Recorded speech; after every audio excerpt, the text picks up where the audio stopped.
phrasing and intonation. Perfect. 1, 2, 3.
Just have piano join us and vibes can join us too. Just have everybody now. 1, we'll do it slow. 1, 2, and you guys want to sing along?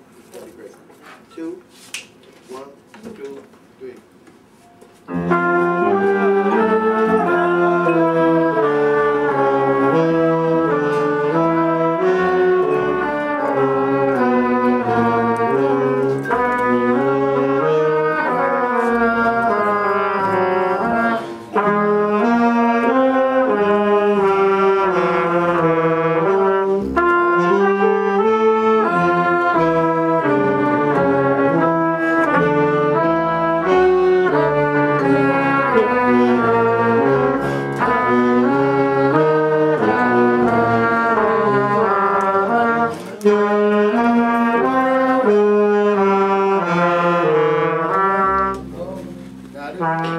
So now sing that for me. 1, 2, 1, 2, 3, 4.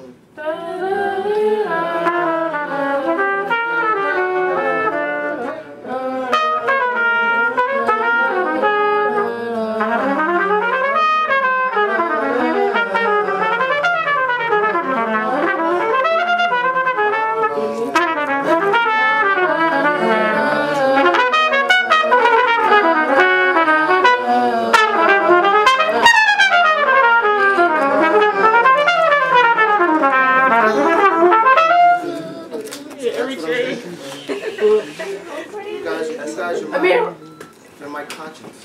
They make sure I stay with the coach. I was close. Good catch. Good catch. All right. Got it? Got it? Okay, 1, 2. Just that party here. 1, 2, 1, 2, 3.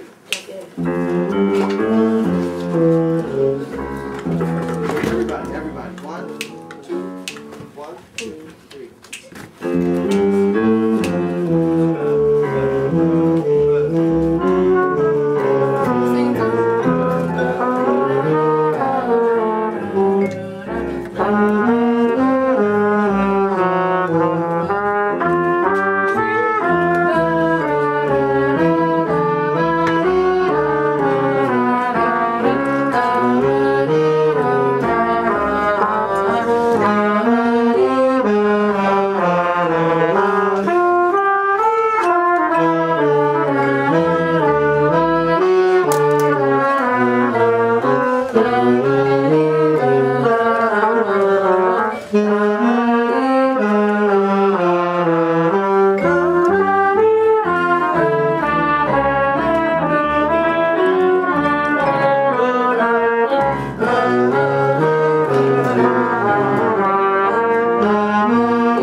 Make sure you have it totally under your fingers, that you can almost do it at tempo.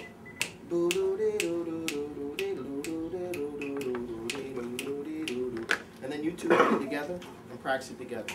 You play the bass line, you solo over it. Every time you hear a note that doesn't fit in with the bass line, stop. Think about where that chord is and then start back over. Keep playing through it. Hear a note that clashes against the chords, stop. Say, okay, what am I doing? I'm playing a major seven. I'm supposed to be dominant.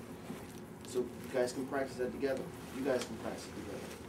Make sure you have all the bass lines and one of you solo. You could do this with anybody. It could be an exercise that you do just to learn this. Next thing to do, if you want to start learning the voice lead, is connecting the guide tones to these chords.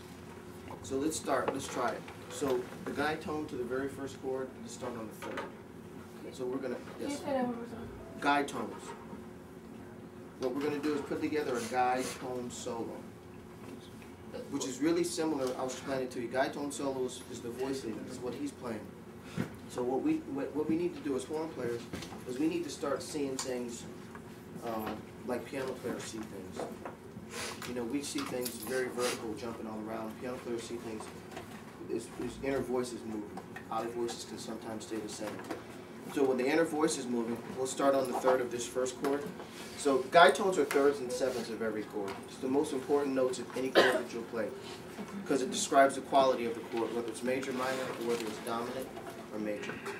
Those are the only chord tones that really, really, really matter. Sometimes if you see a dominant chord with a flat 9, a sharp 9, a sharp 11, flat 13, all those are colors of the chords. But the root, the essence of every chord is the third and the seventh.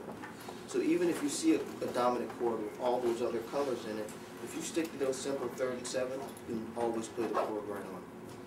Then in time, when you start to hear other colors, and we start to learn other harmony that works over that, then you can play that. But for now, we can keep it really simple. And those, playing the basic guide tones will work through them. So the way you construct the guide tone solo, just so I can show you. If you write down the third of this first chord. Right, you can write it down on your manuscript paper. So the first chord, you guys, is F major. So if you want to write down F major, then write the third and the seventh below that.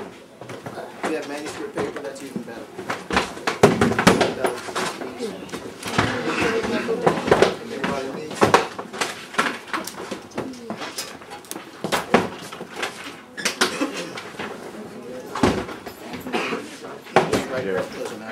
Anybody else need manuscript?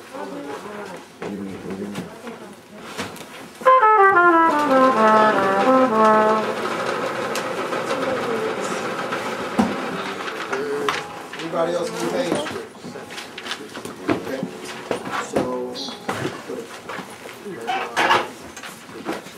and then over your F sharp minor 7, and put the third and the seventh. It's going to be an 8. That's a 7.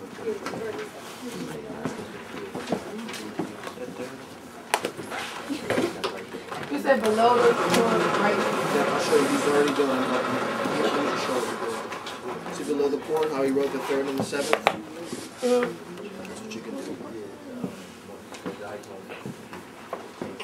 So the seventh is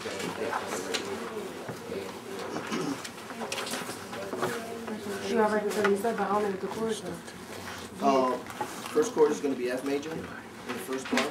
You want us to write a concert or? I'm going to give a concert. Okay. What instrument do you play? Tenor. Depends. You want it in tenor key? Yes. Okay, so the first chord is going to be G. You can say the concert. I'll just Okay, first chord will be F major.